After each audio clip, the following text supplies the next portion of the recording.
Hey there, it's Sujit from Incentivate. I'm super glad you grabbed our IC Design Library for Draw.io. It's a super useful collection of shapes that can help you make designing your incentive compensation plan a breeze. The design library is built for Draw.io. It's an excellent free to use diagramming tool. You can grab a native version of it for your OS at drawio.com, or you can just start using it within the browser at app.diagrams.net. Okay, let's see how we can get that tool used. So I'm just going to fire up my Draw.io app here.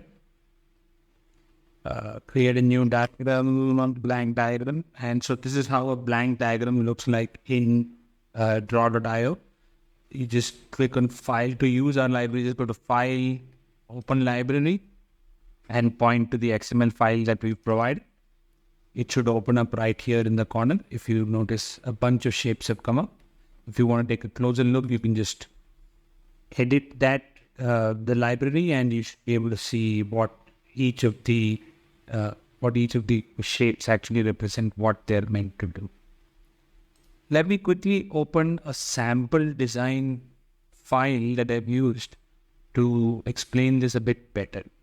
So, for example, this is an inputs and tables page that I use. It maps out what data sources are used and what tables they load their data into. It also maps out the kind of parameter tables that I'll be using to steer the incentive compensation process. This is a sample high-level design.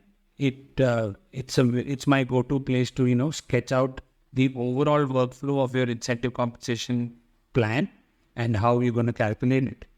It uses these high-level process boxes, mixes and matches what data tables are used, what parameter tables are used to sketch out the whole flow. You can also use this cool notes boxes to put reminders, to put in extra details about each of these processes for future reference.